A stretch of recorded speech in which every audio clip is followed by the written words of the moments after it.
Every year, millions of Indian students throw themselves into the brutal gauntlet of competitive exams like IIT-JEE and NEET.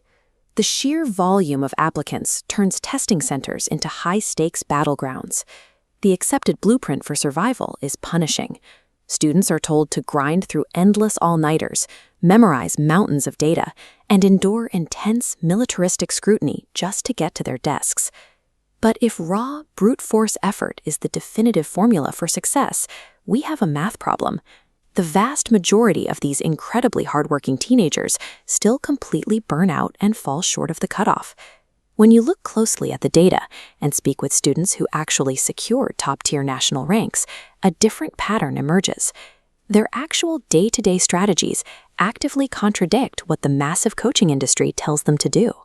To clear the absolute hardest academic hurdles in the country and secure a seat at an elite institution, you have to unlearn the popular myths about what actually makes these exams so difficult.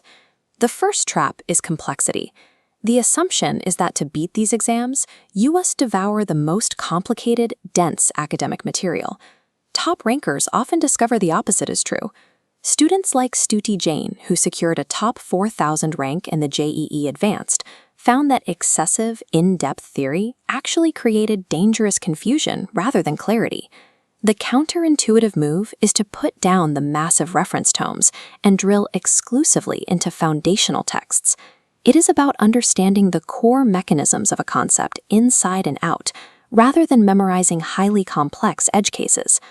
This diagram shows the typical point distribution of an advanced IIT paper. Notice this highlighted section. Roughly 30 to 35% of the exam's total points can be claimed by executing purely basic foundational concepts. Notice how we map historical cutoff scores. To clear the exam, a student usually only needs about 23 to 24% of the total points. Mastering the basics gets you past the finish line with room to spare. Obsessing over extreme difficulty wastes time. Elite academic performance comes down to the unshakable execution of the absolute basics. The second trap is the idea of the driven genius. We picture top students operating on a constant, superhuman supply of raw intrinsic motivation. Relying on a feeling is dangerous. Top-performing students will warn you that motivation is inherently fleeting. The exact moment your daily consistency drops, your test scores instantly follow. Take the case of a student named Ishan. He went from feeling blank and terrified of physics to highly confident and capable in his weakest subject in just 3 months. Look at this split-screen comparison to see how he did it. Ishan didn't rely on erratic, emotional spikes to get studying done.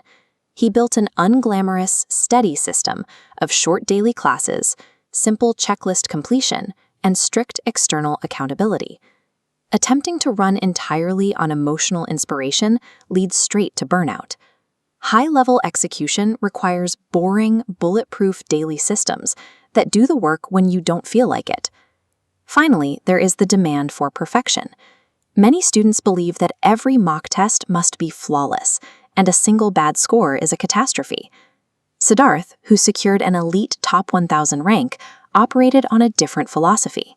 He actively prepared to fail during his practice runs, knowing that bad days were a guaranteed part of the timeline. When you tie your self-worth directly to your weekly scores, a dip in performance crushes your ego. That psychological cane is exactly why so many smart candidates quietly quit. The environment plays a massive role here. The most successful candidates usually have parents who intentionally strip away the pressure, choosing to praise the daily habit of hard work rather than the final rank. The ability to fail safely, absorb the hit, and sit back at the desk is a far stronger indicator of top rank than early perfection. If the grinding, hyper-competitive approach is flawed, then the traditional role of the authoritarian tutor is equally outdated. Effective mentors prioritize the student's psychological state. They act as guides who resolve disillusionment and clarify confusion before moving to advanced theory. This shift is visible in students like Ronak, whose weakest subject became his strongest suit, leading to a 99.99 percentile score in physics. These mentors ignore teaching to the test. Instead, they focus entirely on building a genuine appreciation for how the subject actually works. Elite performance relies on foundational basics, consistent daily systems, and a supportive environment.